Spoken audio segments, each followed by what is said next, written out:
여기는 사뭇바깥 피수와 사뭇 요새를 지금 가고 있습니다. 하나야, 어이씨, 올라. 여기 무서운데? 타이로드.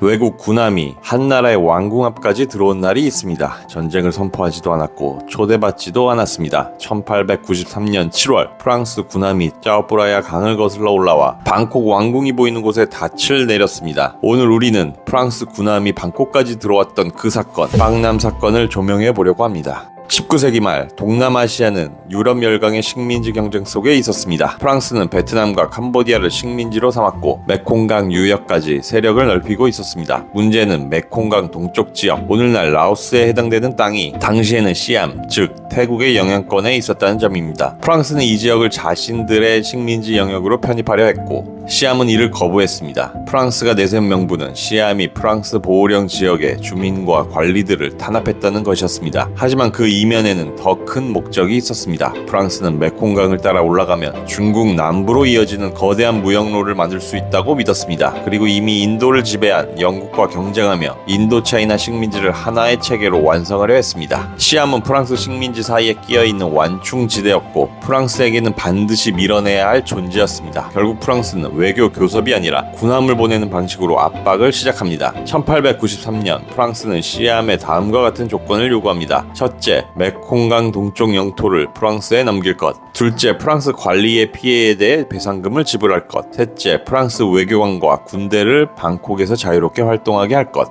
시암 정부가 이 일을 거부하자 프랑스는 무력 사용도 불사하겠다는 최후 통첩을 보냅니다. 프랑스 군함이 방콕으로 들어오려면 반드시 지나야 하는 곳이 있습니다. 짜오프라야강 하구, 빵남이라 불리던 지역입니다. 시암은 이곳에 요새와 포대를 설치해 강 입구를 막으려 했습니다. 오늘 우리가 보고 있는 이 요새와 강 건너편의 요새들은 바로 그 방어선이었습니다. 여기 관리가 잘 안 돼 있네요. 이렇게 다리가 연결이 돼 있습니다. 저기 멀리 보이는 체디가 프라사뭇 체디, 사뭇바간을 상징하는 체디이고, 여기 느낌이 굉장히 좀 독특하네요. 방콕에도 굉장히 근거리에 있는 지역인데 어떻게 보면 여기가 최하구는 아닌데 거의 하구 쪽에 좀 내려와 있고, 여기 아래는 정글이에요, 정글. 그리고 여기가 이렇게 산책로가 잘 돼 있다고 해가지고, 와우, 야, 여기 나무 크기가 엄청난데? 계속 내려가네. 한 3, 4층은 되는 것 같은데 보니까. 어디 가. 여기 길이 이렇게 잘 돼 있어요. 그래도 되게 깔끔하다고 할 수는 없는데 걷는 데에는 지장 없게 잘 만들어져 있습니다. 근데 여기 되게 좋네요. 되게 자연 속에 들어온 느낌이 물씬 풍겨가지고 약간 방크라짜오 같은 느낌이긴 한데, 저는 개인적으로 여기가 좀 더 뭔가 가볍게 산책하고 시간 보내기는 오히려 더 좋은 것 같은 느낌도 들어요. 제가 이제 가는 곳이 뮤지엄인데 또 역사적인 장소도 함께 있다 보니까 나름 되게 괜찮은 장소 같습니다. 여기 이제 뮤지엄 안내인 것 같네요. 이거 앞에 보시면 진짜 완전 정글, 진짜. 자, 여기가 지금은 이제 뮤지엄입니다. 과거에는 요새였고, 저기 뭔가 살짝 여기 리뷰 중에 좀 무섭다라고 느끼는 사람들이 있던데 왠지 왜 그런지는 좀 알 것 같네요. 커터가 아니 덩키한 여기는 라마 2세 때 처음 만들어졌고, 처음에는 제가 듣기로는 베트남의 침략을 막기 위해서 먼저 세워졌는데 곧이어 바로 서구 열강의 침략이 이제 이어지면서 그것을 이제 막기 위해서 더 역할을 했다고 해요. 조금 좀 살벌한데. 여기는 저녁 7시까지 제가 하는 걸로 알고 있는데 7시 반인가. 너무 늦게는 오지 마세요. 여기가 밤에 오면 되게 좀 무서울 것 같네요. 암스트롱 4인 것 같습니다.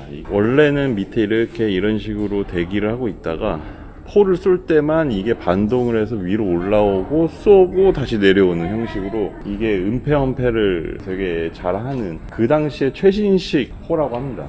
당시 시암은 강 입구만 지키면 수도를 지킬 수 있다고 생각했습니다. 그러나 기술의 격차는 이미 컸습니다. 시암은 왕의 사제를 털어 최신식 암스트롱 4를 준비했지만 그들을 지원할 함대는 역부족이었습니다. 무기는 근대화되었으나 이를 운용할 시스템의 격차를 넘기엔 시간이 너무 부족했습니다. 1893년 7월 프랑스 군함 2척이 강 입구로 진입합니다. 시암 요새는 경고 사격을 했고 짧은 교전이 벌어집니다. 이 충돌이 바로 빵남 사건입니다. 결과는 분명했습니다. 프랑스 군함은 방어선을 돌파했고 짜오프라야 강을 거슬러 올라가 방콕 왕궁 근처까지 도착합니다. 외국 군함이 왕궁 앞까지 들어왔다는 사실은 시암에게 큰 충격이었습니다. 이는 곧 이 나라는 스스로를 지킬 힘이 없다는 상징이었기 때문입니다. 지난 영상에서 제가 보여드린 오리엔탈 호텔 앞 강변, 바로 그곳이 프랑스 군함이 정박했던 지점 중 하나였습니다. 오늘 이 요새는 그 군함을 막으려 했던 자리이고 오리엔탈 호텔은 그 군함이 도착했던 자리입니다. 프랑스 군함이 왕궁 앞에 머무는 동안 시암 왕실은 선택을 해야 했습니다. 전면전으로 갈 것인가 아니면 나라를 지키기 위해 굴욕적인 협상을 할 것인가. 이때 라마 5세가 꺼내든 것이 라마 3세가 남긴 비자금 붉은 주머니였습니다. 이 붉은 주머니 속에는 멕시코 은하, 당시 사파오 은하라 불리던 은하가 들어있었습니다. 라마 3세는 언젠가 서양 열강과의 위기에 대비하라는 말과 함께 이 돈을 남겼다고 전해집니다.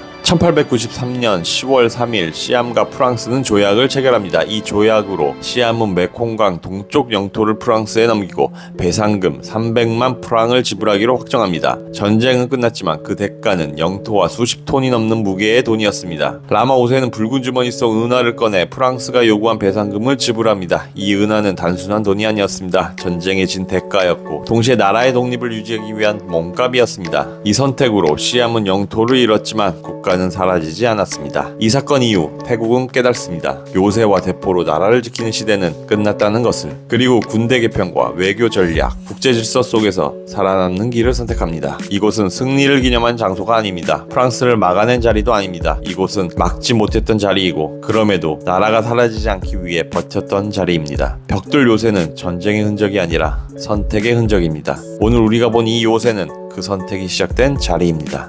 태국을 보다 흥미롭게 만나는 강라마의 타이로드 구독과 좋아요 잊지 마세요.